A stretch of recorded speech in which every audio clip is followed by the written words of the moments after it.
morning, I'm Justin Betty. Election day is here. Polls are open for another 3 hours across Wisconsin, what is sure to be an election unlike any other for a number of reasons. Before we get started tonight, though, let's take a deep breath. We will get you through this. We have Decision 2020 team coverage tonight with reporters spread out all across the Northwoods and central Wisconsin. We begin with Newswatch 12's Andrew Goldstein, who has been at the Hodag Dome for much of the day. That was the main polling site for the whole city of Rhinelander. Andrew, what is the vibe there today?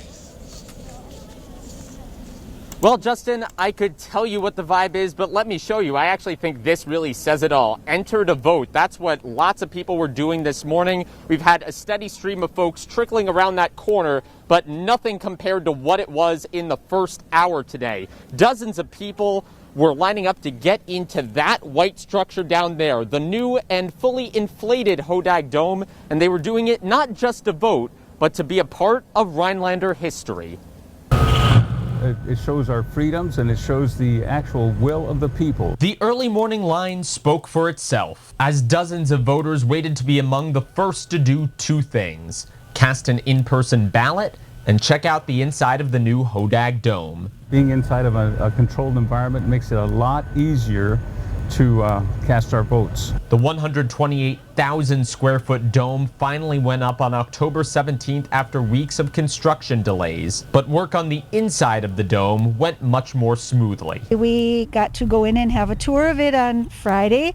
It's an awesome facility. It should work well for our needs. Wisconsin's partisan primaries were held just weeks after COVID-19 hit, raising concerns about how safe it would be to vote in person. So far, people are saying they're not worried about it at the Dome. We're all spaced out pretty well, and there's lots of ventilation and airflow, so that's good. While the Dome is mostly associated with Rhinelander athletics, the election showcased its potential as a multi-use facility, which is what its earliest supporters had in mind. Craft fairs, maybe a sporting show, a fishing show, those kind of things. Anything that where you need big space, we hope to be able to do it in there. With roughly half of Rhinelander's eligible population voting early, the Dome wasn't quite as crowded as it would have been in a normal year, which made it all the more special for the people that cast their ballots there. The Dome is really nice. It meets expectations. It's a great place for people to go and vote.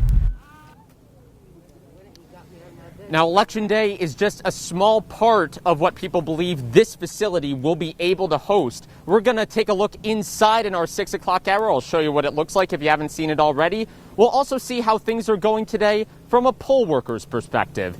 In the meantime, at the Hodag Dome, Andrew Goldstein, Newswatch 12. Thank you, Andrew. And keep in mind, we won't have any results till after polls close tonight at 8. But for a look at some of the local and statewide races we are following tonight, we welcome in Newswatch 12 Zach White live here in studio with details. Zach.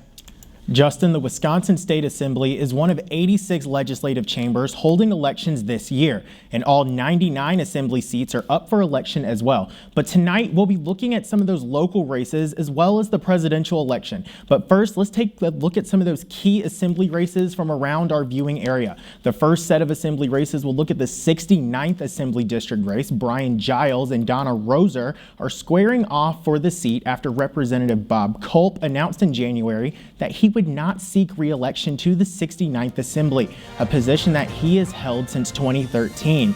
And now on to the 70th Assembly District race. Current State Rep Nancy Vandermeer will compete against Democrat John Baldus on to retain her 7th Assembly District seat.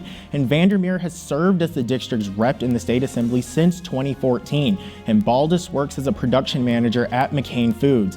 Now looking at the 71st Assembly District race, for the first time since winning the seat over now State Senator Patrick Testin in 2012, Representative Katrina Shankland will have a challenger in the race to represent Wisconsin's 71st Assembly District. The Democrat incumbent is facing Republican opponent Scott Soik.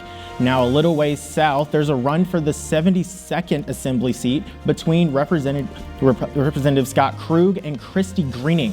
Krug, a Republican and a real estate agent, is seeking his 6th term in the State Assembly, having been first elected in 2010. Greening, a Democrat, comes from an educational background. Now a look over to the 85th Assembly District in Wausau. Jeff Johnson, a recently elected Marathon County board member, plans to challenge current incumbent Republican State Representative Patrick Snyder. Snyder currently holds the seat and has been in office since 2017 after beating Democratic opponent Mandy Wright. Now let's take a look at the 87th Assembly District. Current incumbent James Edming assumed office in 2015. Edming is running for re-election against his Democratic challenger, Richard Polcher. Now in the Wisconsin State Senate, 16 of the 33 are up for grabs today. And let's take a look at some of those Senate races that are taking place in our viewing area as well. Now first, in the 24th Senate race, Democrat Paul Petrusky is challenging incumbent Senator Patrick Testin for the 24th district seat. Testin is running for re-election after flipping his seat in 2016 after he defeated former Democratic incumbent State Senator Julie Lassa by just over 4,000 votes. Now into Congress, Wisconsin voters will elect 8 candidates to serve in the U.S. House, each from one of the state's 8 congressional districts.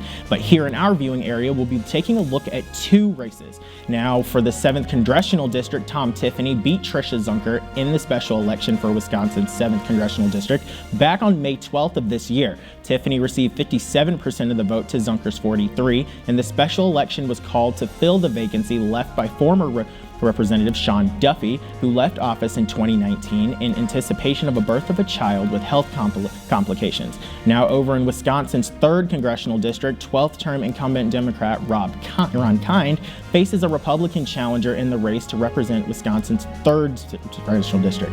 Republican Derek Van Orden, a former Navy SEAL and political newcomer, is running against Kind. Kind has held on to the seat since 1997 and is wrapping up his 23rd term in office. And we will be reporting these results as we see them, so stay tuned for Newswatch 12. Justin? All right, thank you, Zach. One thing we can all say with certainty about this year's election is engagement is high right now. People are getting involved in this election process, unlike we have seen in recent years. Newswatch 12 Sierra Whaley was in Minocqua this afternoon talking to voters there to get a sense of how they are feeling today. I am here at the Minocqua Township offices, which is actually the only voting poll here in Minocqua. As you can see behind me right now, the flow is very light, but earlier around 7 o'clock, people were wrapped around the building eager to get out here and vote. Overall, though, today is a beautiful day and people are excited to put their vote in. Let's go for the American people and let's be strong and do this. This is how Minocqua does it. Voting, that is. This presidential election has brought over 2,200 absentee ballots in, but there's something else in the air, and that's positivity. Residents here are beyond excited and proud to do what matters. I voted today, and I encourage everybody to go out and vote. I am so excited that this is finally going to be over. We can hopefully get back to some normalcy. Or create a new normality. Another Minocqua resident says this election helped her understand the political system in depth.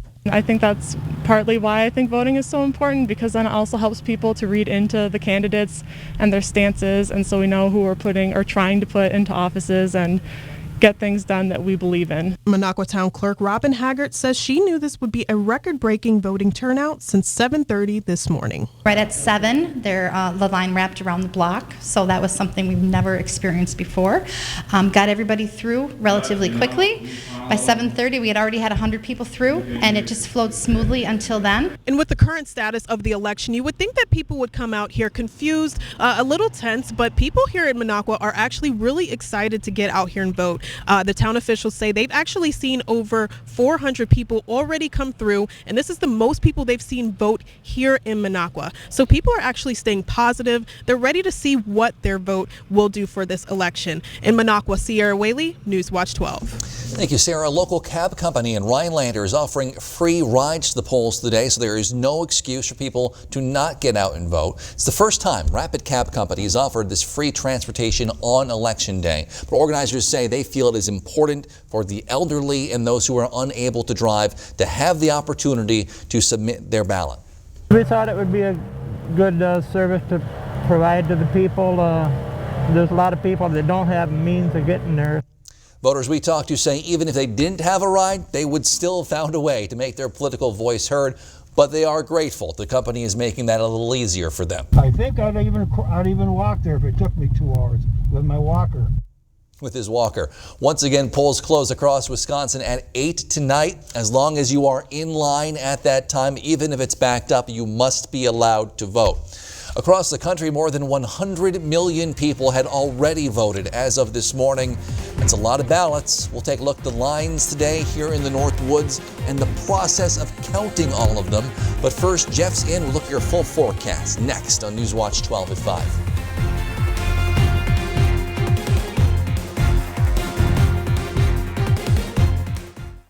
Newswatch 12's election coverage is brought to you by Merrill Steel.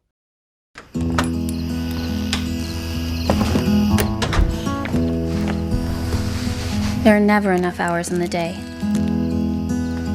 I'm always making trade-offs, sacrifices. But I'll keep going.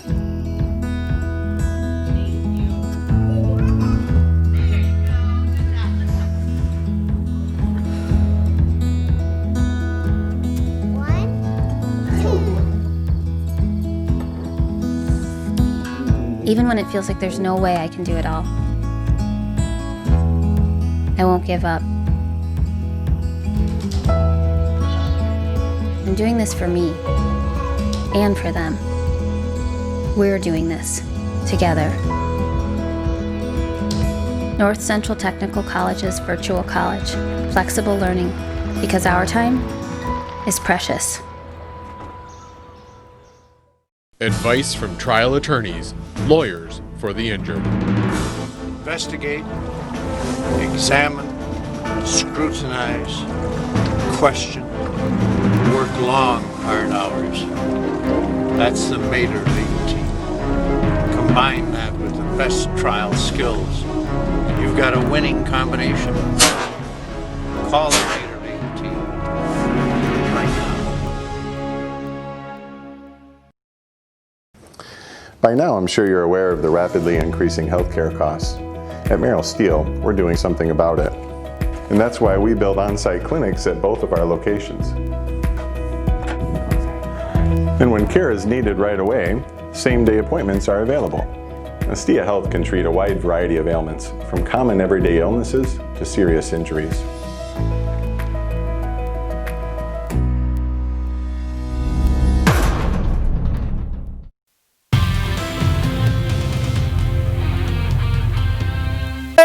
Welcome back, my friends. Well, last year today, we had a high temperature near 30 with some light snowfall. Today, not so much. 72 Arborvita, 69 in Rhinelander. In fact, that 69 is 1 degree off of the record high of 70 set back in 1978. And look at the sunset now, is at 4:41, and let's call it the afternoon, right?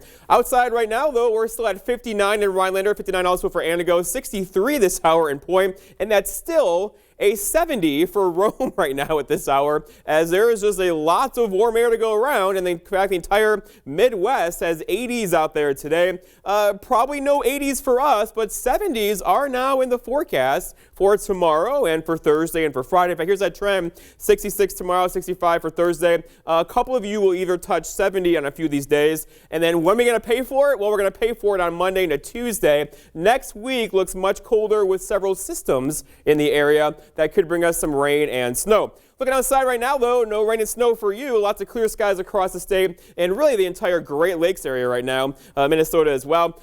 This will stay this way for a long time to come because we have shifted the storm track to the north. You can see it right here, right? So Canada is getting pounded with storm after storm after storm.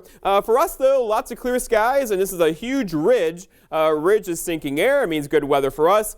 It's going to stay in place for at least the next 4 or 5 days before a big change begins to come our way over the weekend. Our forecast, though, for tonight, though, is mostly clear skies, low temperatures down near 40 with a calm wind after midnight. For tomorrow, all right, so mostly sunny, highs near 66, but a couple of you could do 70 again tomorrow with a southwest breeze around 5 miles per hour. And then looking ahead, your 7-day forecast by Northwest Furniture and Mattress shows the story. We have our long installation going on here Wednesday, Thursday, Friday, Saturday, Sunday, all dry with temperatures in the 60s. And again, a couple of you could do 70 through here. Then our next weather system gets in here on Monday, most likely as rain showers on Monday afternoon, changing over to snow showers on Tuesday. And then next week looks much cooler with temperatures in the 30s and some snow late Tuesday into Wednesday. Justin? All right, thank you, Jeff. We're going to bring up some DHS numbers here if we can today. DHS, a new record for most cases in a single day, with just over 5,700 today, 5,700 new cases. DHS also reported, I think, over 50 new deaths in our viewing area, our 12-county region. DHS reports 192 new cases today. That is also a new high for us. Of those, they say 33 people are in the ICU right now. We know tensions are high today. We're going to take a little break from politics, take a little break from COVID-19, and talk about something that should make nearly everyone smile. Newswatch 12's Morgan Johnson gives us a look at a playground in the area that is encouraging children to put down their phones and tablets and connect with nature. They're all over this thing, which is great. Trees for Tomorrow is opening its doors for kids at their new nature playscape. We're exposing kids to nature, and that's what we're here to do. The campus needed a way to introduce young kids to the world around them. Trees for Tomorrow received a $10,000 grant from Lumberjack RC&D. We figured it was a nice add to programming that we already have available here at Trees for Tomorrow, which introduces kids to nature through fun and play and experiences like that. This isn't just any ordinary playground, though. As opposed to just slides and swings, all of the elements in the playscape are from nature. We literally harvested pretty much everything out of the woods around us. The nature playscape challenges kids with things like stepping stones, a timber pyramid, a story circle, a nature TV, and a tree teepee, providing what Ginner calls the best way to learn. The frame that's behind me here, it's kind of our nature TV, so kids can see a portion of the forest and how it changes from season to season throughout the year. The kids love the nature TV, but their favorite? I really don't know if there is one favorite element, because they're all over this thing, which is great. But most of all, it gives kids a break from screens. In our day-to-day lives, we are just connected more and more to technology, and we're just disconnected from the natural world around us. Connecting to nature while having fun. As you can see, the kids are having a blast out here, and I think because it's so different, they're really drawn to it. In Eagle River, I'm Morgan Johnson, Newswatch 12. All right, after the break, we are back to politics, look at voting lines and the process of counting all those ballots here in the North Woods in central Wisconsin. Stay with us. You're watching Newswatch 12 at 5. Managing type 2 diabetes? You're on it. You may think you're doing all you can to manage type 2 diabetes and heart disease. But could your medication do more to lower your heart risk? Jardiance can reduce the risk of cardiovascular death for adults who also have known heart disease, so it could help save your life from a heart attack or stroke. And it lowers A1C. Jardiance can cause serious side effects including dehydration, genital yeast or urinary tract infections, and sudden kidney problems. Ketoacidosis is a serious side effect that may be fatal. A rare but life-threatening bacterial infection in the skin of the perineum could occur. Stop taking Jardiance and call your doctor right away if you have symptoms of this bacterial infection, ketoacidosis, or an allergic reaction. And don't take it if you're on dialysis or have severe kidney problems. Taking Jardiance with a sulfonylurea or insulin may cause low blood sugar, lower A1C, and lower risk of a fatal heart attack? On it with Jardiance. We're committed to making Jardiance available and affordable. With our savings card, eligible patients pay as little as $0. Minocqua Real Estate Auction November 8th. Private 200 acres. Offers excellent hunting and many trails with easy access. Contact Brass and St. Louis Auctions for more details. Because of this, we built Ford Super Duty to be the most capable heavy-duty pickup ever. Because of this, we built Ford F-150 with 375 horsepower.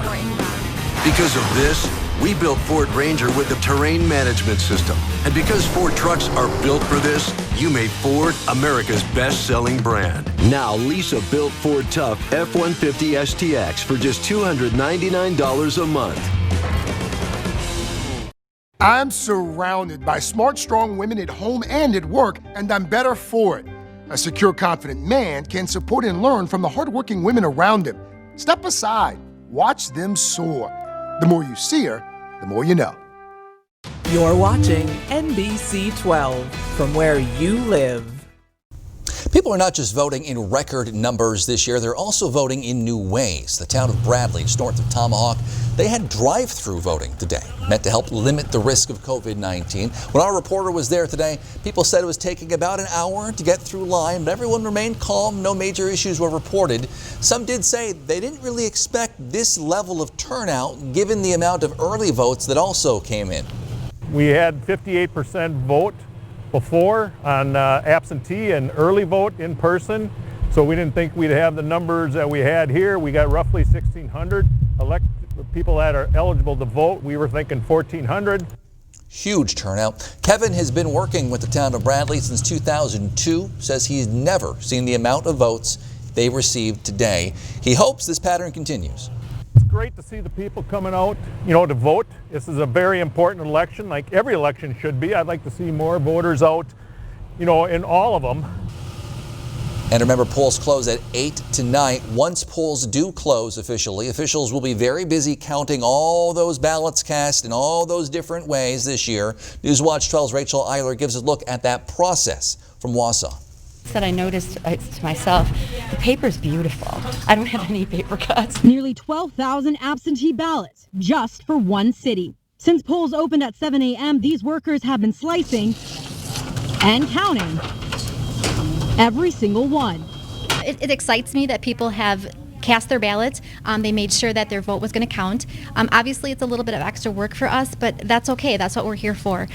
For the last few months, the amount of mail-in ballots coming into Wausau has been exponentially higher than in years past, having 12,470 ballots requested, only 678 not returned. Wausau City Clerk Leslie Kramer says it's eye-opening, but not unexpected development.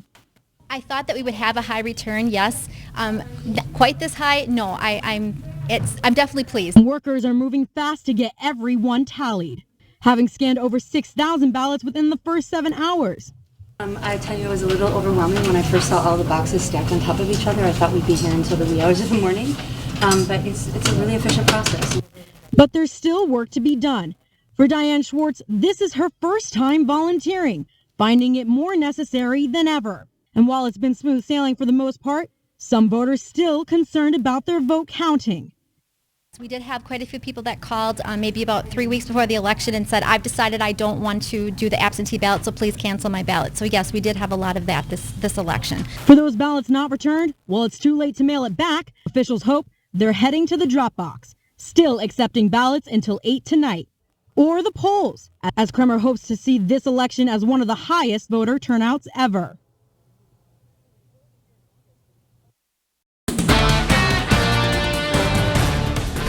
At WJFW, our Newswatch 12 news team works around the clock to bring you the news that matters most of all to the North Woods. Our team is committed to the community and ensuring that you are as informed as possible. The Newswatch 12 team works hard to deliver the most important stories from around the globe, local and national sports updates, and weather reports. We are NBC Newswatch 12, news from where you live. When this community hurts, when it reaches out its hand, we pull it to its feet. Keep on pushing, keep on pushing, keep on. When this community calls, we respond. Chicago Wednesday returns November 11th on NBC. Somebody has to stand up for victims. What happened to you doesn't define you. You're going to survive this. How do you know? Because I did. SVU returns November 12th on NBC. At WJFW, our Newswatch 12 news team works around the clock to bring you the news that matters most of all to the North Woods. Our team is committed to the community and ensuring that you are as informed as possible. The Newswatch 12 team works hard to deliver the most important stories from around the globe, local and national sports updates, and weather reports. We are NBC Newswatch 12, news from where you live. Hi, I'm Dr. Justin Scher, DC with the Spinal Aid Center of Wausau. Are you one of the millions of people suffering with the symptoms of peripheral neuropathy? Your symptoms may include numbness and tingling in your feet or hands, difficulty sleeping from leg or foot discomfort, and debilitating balance problems. I have good news for you. You can now get relief with our breakthrough treatment method without the use of drugs or surgery.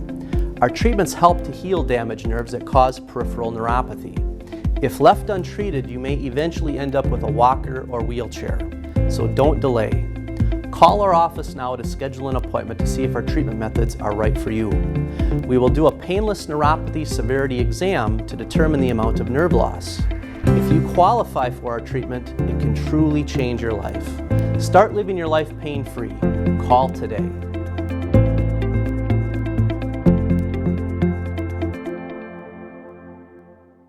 A quick reminder here to drive safe on the roads. Wisconsin State Patrol pulled over a man recently who was transporting a snowmobile strapped to the roof of his Toyota Corolla. Not really the designed way to do this. It happened on Highway 63 in northwest Wisconsin Sunday afternoon. State DOT officials say the 23-year-old driver explained to the trooper he just bought the snowmobile, was going to a friend's house to show it off to him. The Clayton man was given a warning. And cited for failing to buckle up. Seatbelt warning. A seatbelt warning. Not a snowmobile on your roof warning. No, we'll give you a warning. Okay, interesting stuff there. All right, so there's no snow for us right now, though, because temperatures today got up near 70 across parts of the area.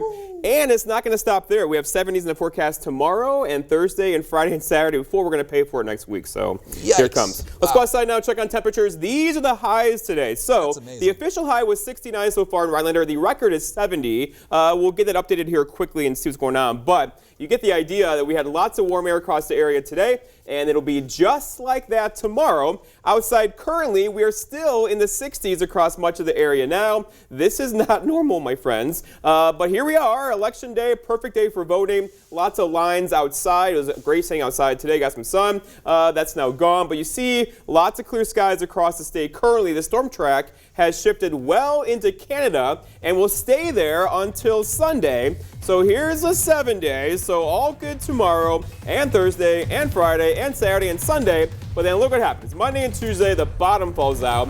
Back in the 30s with snow showers next Tuesday. That will be a change. We are just getting started on a very busy election night. NBC Nightly News is next with all your national coverage. We'll see you back here again tonight at 6 with more.